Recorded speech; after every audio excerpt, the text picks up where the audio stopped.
S.C. Mbauti, a Congolese political figure, historian and author, was brutally assaulted together with his wife.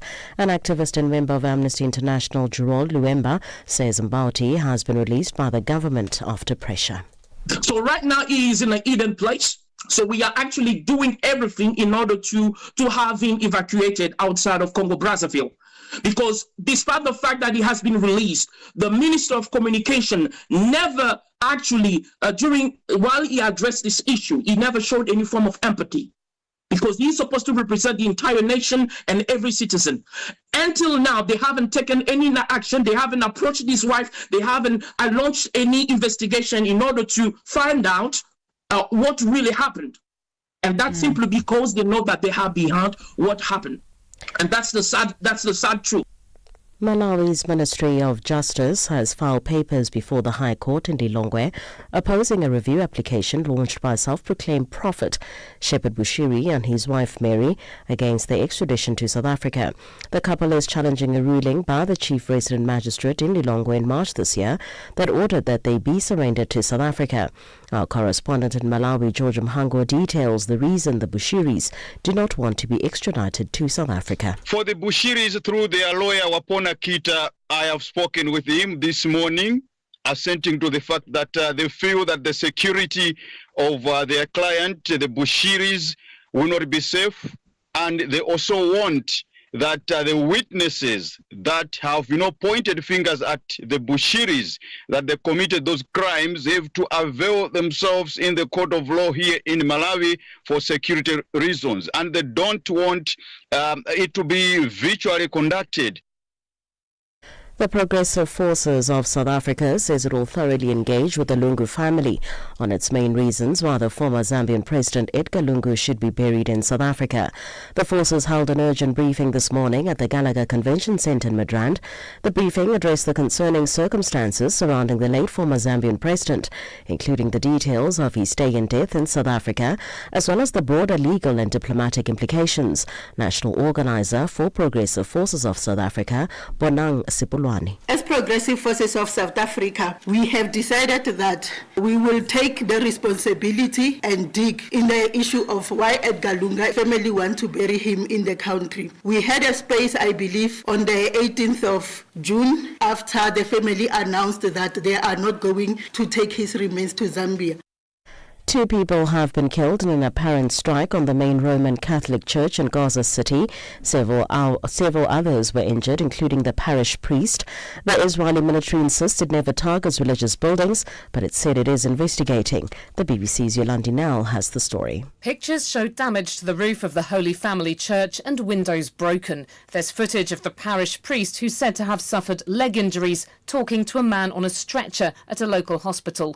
Many displaced Christian families in Gaza have been living in the church compound since the war began. While he was alive, the late Pope Francis called to check on them on a near-daily basis. The church falls within a neighbourhood of Gaza City, which the Israeli military has previously told locals to leave. Recapping the top story of this hour, the head of the AU Peace and Security Ambassador, Bankole Adeoye, has called for unity within Africa's various national legislative and continental bodies. This after Bankole raised concerns on the levels of conflict on the continent. For any news stories you would like to share with us, please do send an email to newsroom@channelafrica.co.za or call us on +27 11 714 4459. For Channel Africa News, I'm Jolani Tulongwebe. SABC News, the African perspective. In our sports headline, Eastern Cape Province Athletics President has raised concerns about the mother body's credit card abuse. Negotiations between Napoli and Galatasaray over the transfer of Nigerian striker Victor Osimhen have hit a stumbling block. I'll be back with these and other stories at the bottom of the hour. Africa in Business on Channel Africa.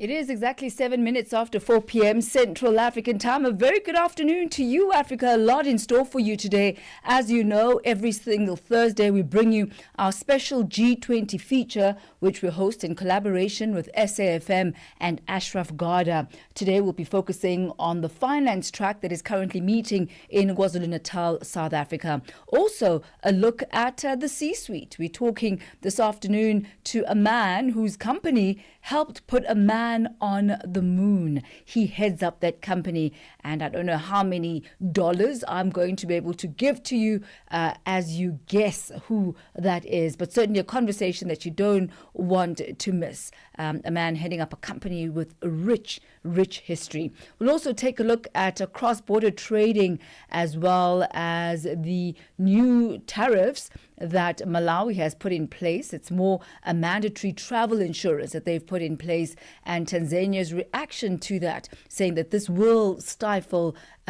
trade across the borders. That's just part of what we've got in store for you this afternoon on Africa in Business. Do engage with us on the various social media platforms on X, Instagram and YouTube. You'll find us at Channel Africa 1. On Facebook, we are at Channel Africa. From markets to innovation. From markets to innovation. Africa in Business with Thami Ngubeni covers it all. With Africa's future in focus, Channel Africa, the African perspective. We begin here this afternoon. Nigerian billionaire businessman Aliko Dangote is seeking approval to develop a new seaport in Olokola, Ogun State. And this is in Ogun State, Nigeria. It's located around 100 kilometers from his fertilizer and oil refinery complex in Lagos. The proposed Atlantic seaport would boost export capacity, and it would also ease logistics, complementing on the on-site jetty that he currently uses to ship urea and receive heavy equipment for the refinery. Certainly a man who is making sure that he has a stake in various aspects and parts of this food chain. Channel Africa's business reporter Innocent Samosa has more on this. Aliko Dangote is planning to export liquefied gas from Lagos, a project that includes building pipelines from Nigeria's oil-rich Niger Delta. Once completed, the proposed port is expected to integrate the Dangote's group logistics and export operations, positioning it as a strong competitor to existing facilities in Lagos, including the Chinese-funded Lekki Deep Sea Port, which opened in 2023. Economic analyst Progress Pulse Prims highlights the strategic advantages of the Olokola location, particularly in terms of improved logistics, efficiency, and potential cost savings. Strategic advantages of the seaport location in Atlantic Corridor include quite a number of reasons. For example, building a seaport near Dangote's existing fertilizer and oil refinery plants, it brings significant logistics and cost-efficient benefits such as integrated supply chain efficiency. The close proximity of the seaport to the refinery and fertilizer plant minimizes inland transportation. Crude oil imports and chemical exports can be offloaded or loaded directly at the port, cutting down turnaround time and logistic costs. Export getaway. Nigeria's current port infrastructure is congested, especially in Apapa. A private seaport here gives Dangote Group a dedicated export channel, improving reliability and delivery timelines for international clients. Pulse Prims says that it is a strategic trade location. Also, strategic trade positioning.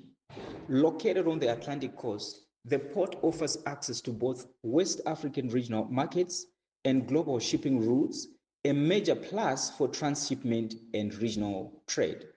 Then, of course, job creation and economic zones. So this project will likely spur industrial clusters around the port. This includes warehousing, processing plants, export zones, creating thousands of jobs and bolstering Nigeria's non-oil GDP, which is something that is very, very important for Nigeria. But what are the potential risks or challenges that could delay or hinder the successful completion and operation of the Ologola Atlantic Seaport. You're looking at the risks and the challenges that could delay or hinder this seaport. So while the project is great promise, it also faces several risks. One of them is the regulatory risks. Delays in obtaining construction and environmental permits from federal and state authorities could stall progress, particularly in Nigeria. Then there are environmental concerns. In this case, you might have coastal erosion and marine life.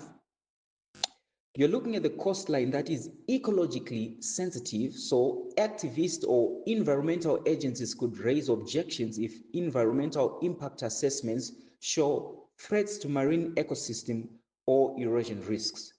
Then there are pollution risks. Remember, Nigeria, particularly Lagos, is a lagoon, which is essentially waterlogged. The port marks the billionaire's return to the same site where he had previously abandoned plans to build his giant refinery and fertilizer complex after wrangling with local authorities. The tension has since been mended under a new administration. For Channel Africa News, I am Innocent Samosa in Johannesburg.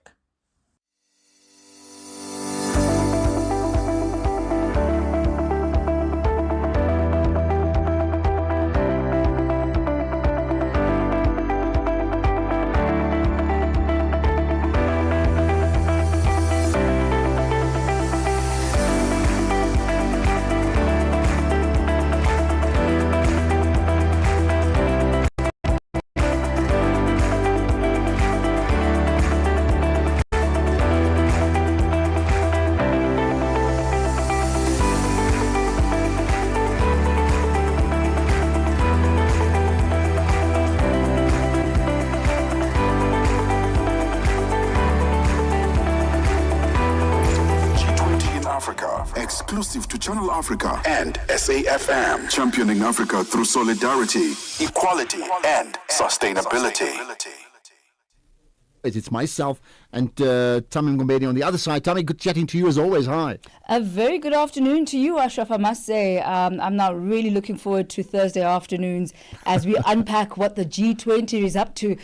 Good information to know as we head towards November. Well, absolutely. So let's talk about it today. The G20 finance ministers, and there's so many different angles to G20. So the finance ministers and central bank governors are meeting in KZN, and the finance track meeting focuses on fostering global economic stability, enhancing international financial cooperation, and addressing pressing global challenges. And I must say, Ashraf, as you know, chief among global challenges is the issue of debt and the debt burden on the African continent. So that's a huge area of focus, how the debt burden is impacting and affecting the economies on the African continent. And you will remember that in previous meetings, there were calls for the G20 countries to encourage credit rating agencies to enhance the transparency of their rating methodologies and models. So important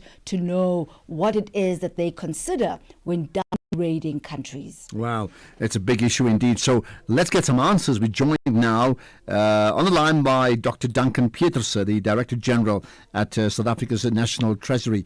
Dr. Pieterse, good chatting to you. Thanks for connecting on the National Pulse.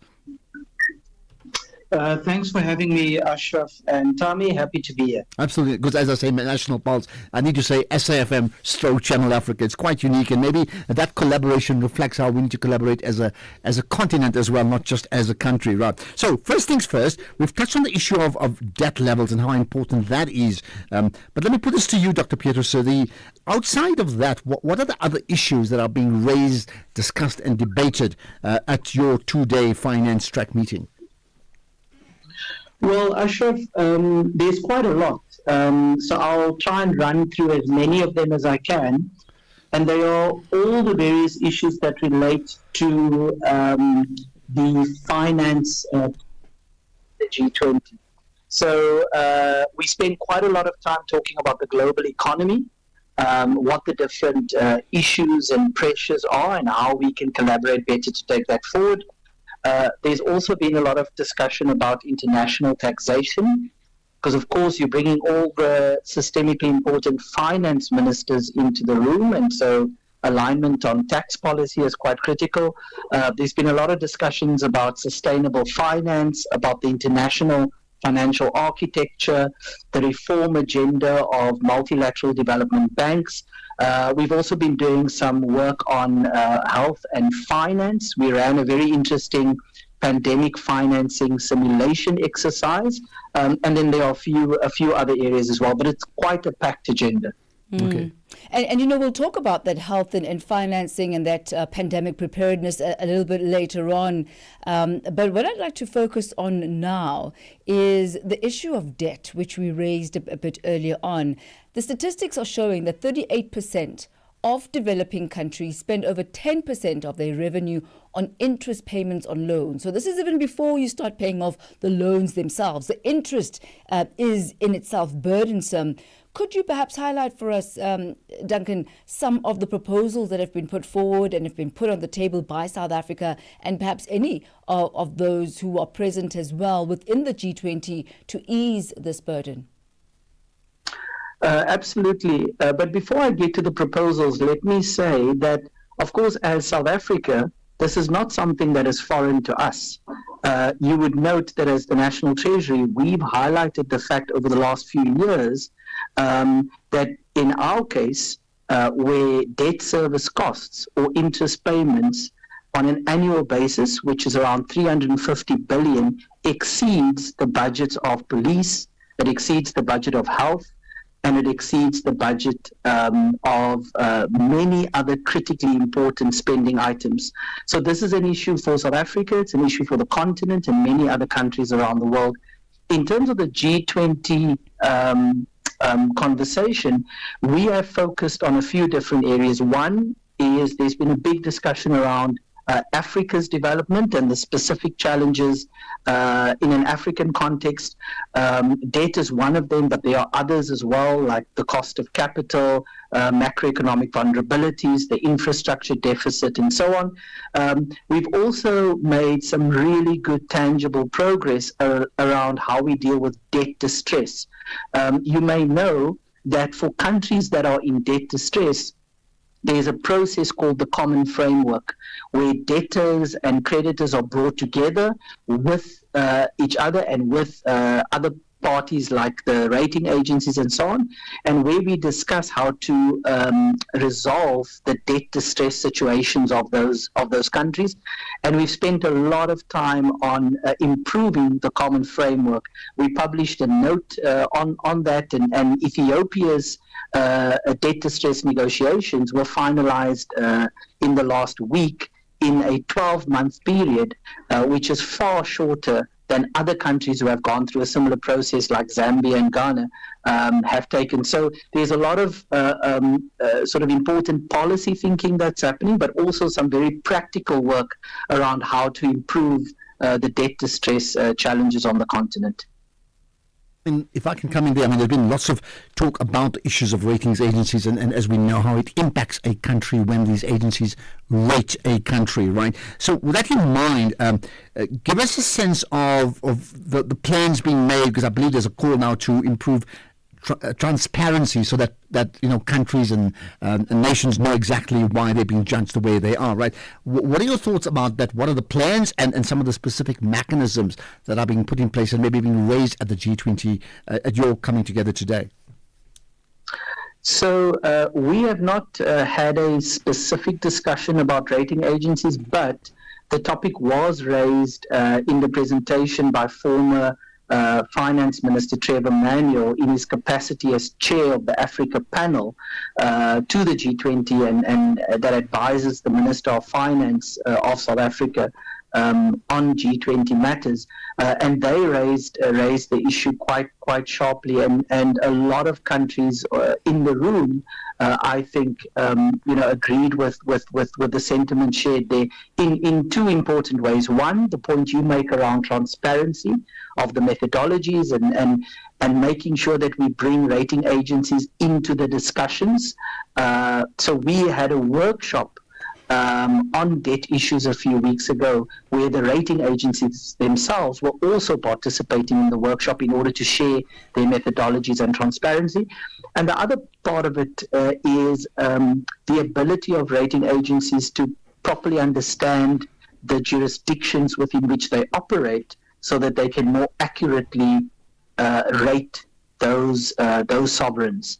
And I think there is an acknowledgement by some of the rating agencies that there's some work to do on their side to better understand the context within which they operate so that the outcomes of their rating procedures and methodologies more fairly reflect those environments.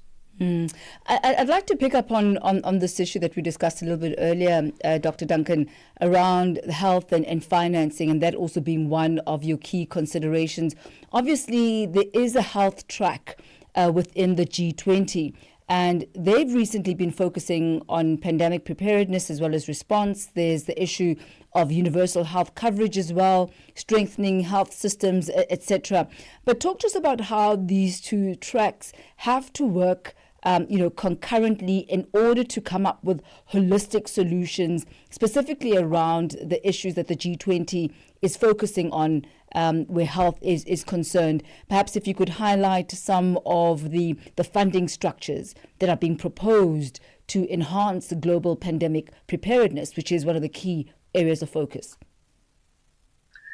Yes, I think our focus in the finance track is unsurprisingly on the finance issues. I think one of the benefits that we've had from the COVID experience has been how it has demonstrated the fact that we have quite a lot of work to do to improve coordination amongst different countries on financing of our response to a global pandemic situation.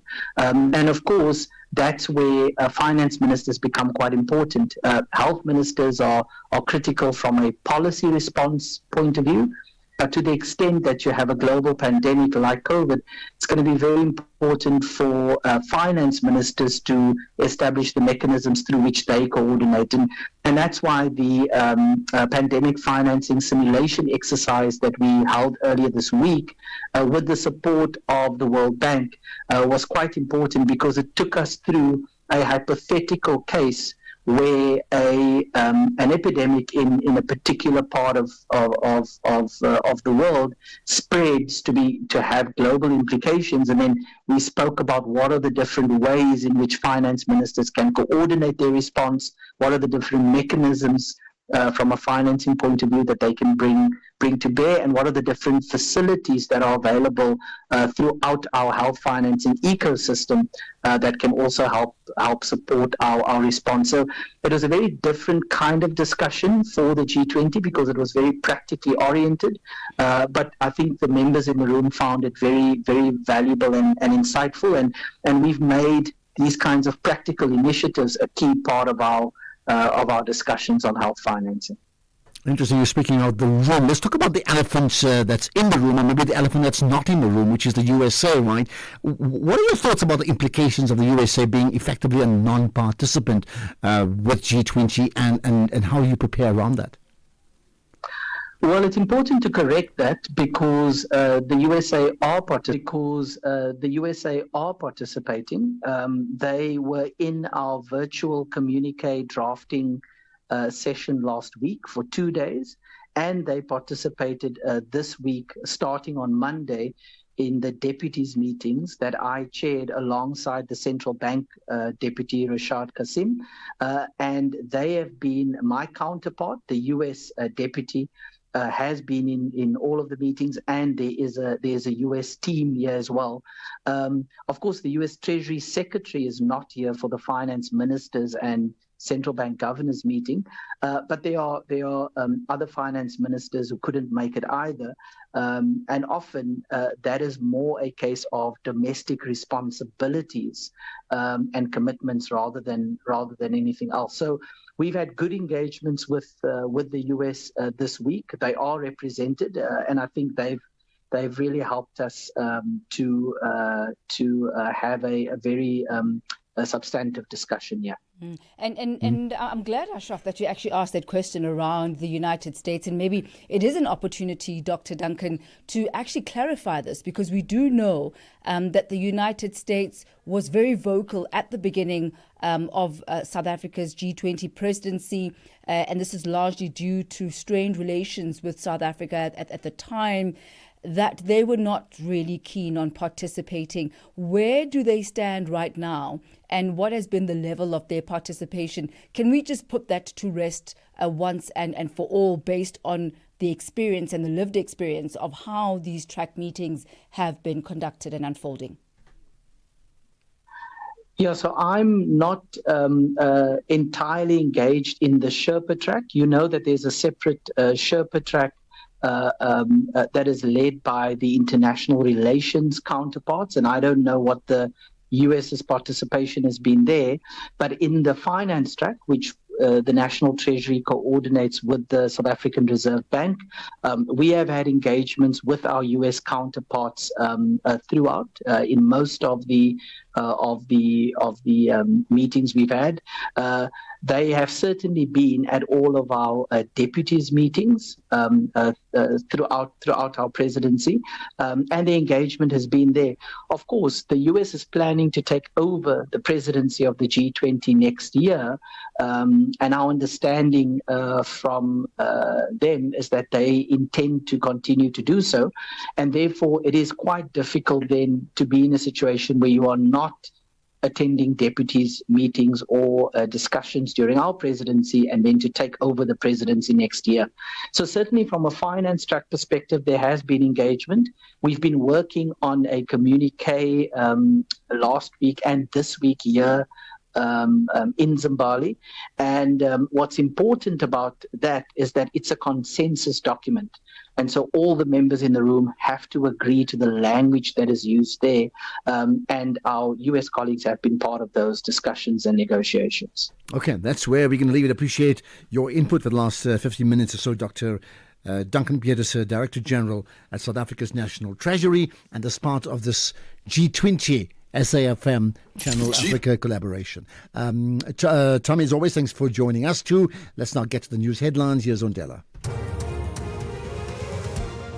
Thank you, Ashraf. On the news headlines, the Film and Publications Board wants individuals behind social media posts depicting child sexual abuse material to be exposed and prosecuted. Trade Union Solidarity has threatened strike action at local and regional airline FlySafair over wages. This follows a move to rope in the CCMA to facilitate wage talks at the airline that have been ongoing for 3 months. And government has congratulated the public broadcaster, the SABC, as its news division marks 75 years of public service journalism. A full update follows at the top of the hour with Greg Hoos. SAFM, guiding you through the rush hour traffic. Good afternoon. Starting off in Gauteng, the N1 southbound in Sunninghill has a crash before Rivonia Road, and Golden Highway northbound in Lenasia slow moving towards the R554 Nirvana Drive. In KZN, the N3 eastbound has a crash after the M13 Paradise Valley interchange, and the N3 eastbound in Pietermaritzburg has a crash near Ortman Road. In Cape Town, the N2 outbound slow moving towards Bunga Avenue exit, and the M5 southbound slow moving towards Milner Road. With your traffic update, I'm Irma G. Join us for this year's fundraiser, Jazz for Young People concert at the National School of the Arts on the 26th of July. This unique event, perfect for families, is a powerful celebration of youth, creativity and community spirit. So bring the whole family to enjoy a wonderful day of world-class jazz curated by Zoe Mudicha, featuring the Parktown Girls Band, Tshwane School of Music, The Real DJ Zandi, Kutlotaro Jazz Band, and many others. Tickets are just 80 Rand and 50 Rand for kids under 12 via Quicket. Jazz for Young People is proudly brought to you by Standard Bank Joy of Jazz.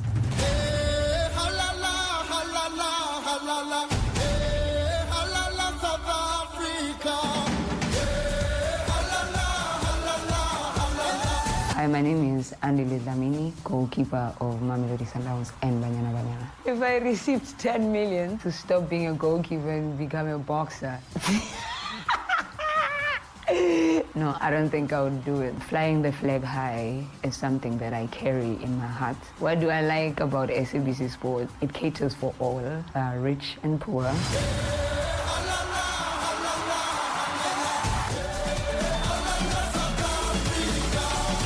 Proudly brought to you by SABC Sport. This is SAFM Sports with Tuming Kapele. Right, Jimmy, you got rugby on your mind, but in fact the junior rugby team, the junior box, right? Yeah, the junior Springboks have named an unchanged match 23 for the World Rugby Under-20 Championship final against New Zealand, and that's happening on Sunday. The unchanged lineup means that the bench will again feature a split of 6 forwards and 2 backs, with the side led by Captain Locke Riley Norton, who says that the team has really come a long way. I think guys come from all different unions, they come from different areas and they're not used to playing with each other. So I think when we get combinations right and over time when you can build trust with the people next to you, I think that's the biggest difference for us. I think our defence has improved tremendously from the rugby championship. We saw that teams were rounding us on the edges and things like that. I just think it was all down to combinations, and now our defence is working, everyone's on the same page and we're trusting one another. So we're in a really good space at the moment. Today was tough. But come Saturday, we'll be really excited and roaring to go against a great New Zealand side.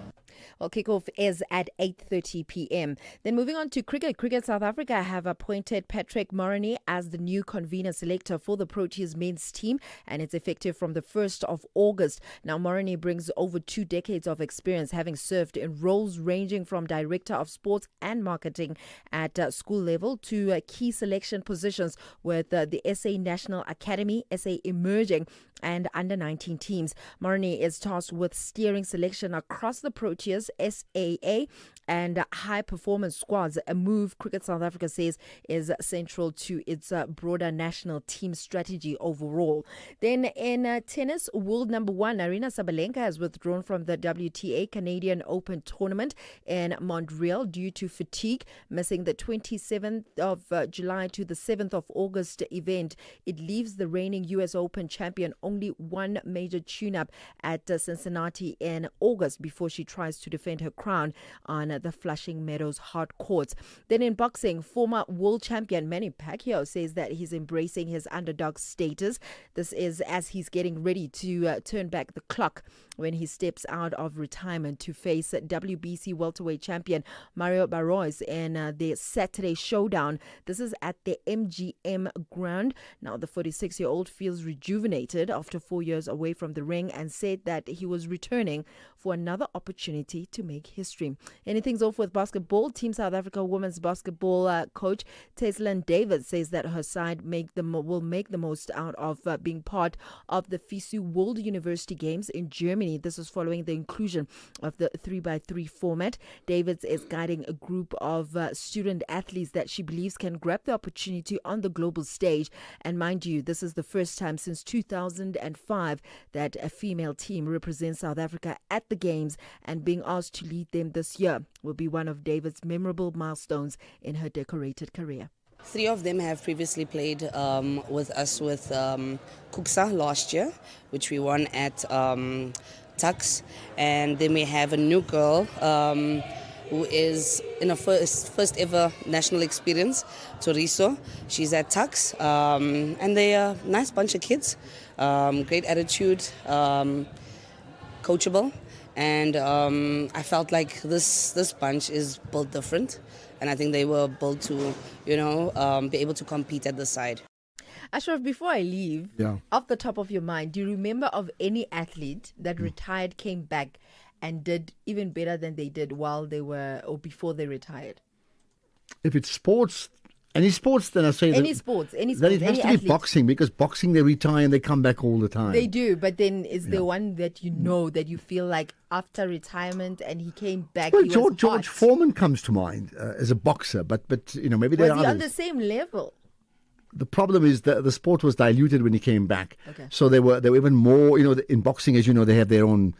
They have like village titles. They just create multiple. So then he competed for one title and he won another heavyweight title. But nowhere was it anywhere near the credibility of, the Foreman Frazier Ali level. Not at all, because it was like almost close to 50. Why? I think the point I'm trying to make is I feel like the moment you get to a point where you want to retire, it should just be it.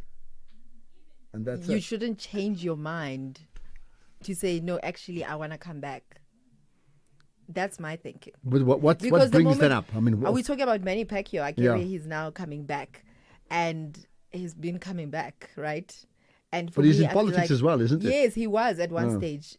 Failed politician, become a boxer So again. I feel like the moment you say, listen... But why is boxing the one? Also. More than anything else, it's boxing. Others retire for a few months. You're like, boxing, it's like on repeat. Do you see an A.B. de Villiers saying, listen, I want to come back?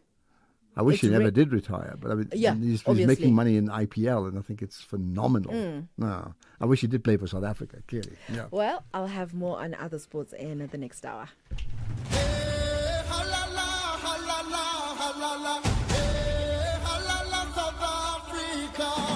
Hi, I'm Gabriela Salgado, Banyana player. Any song from Chris Brown could literally put me in the mood and make sure that I'm good to go. My favorite motivational quote, trust the process, but know that God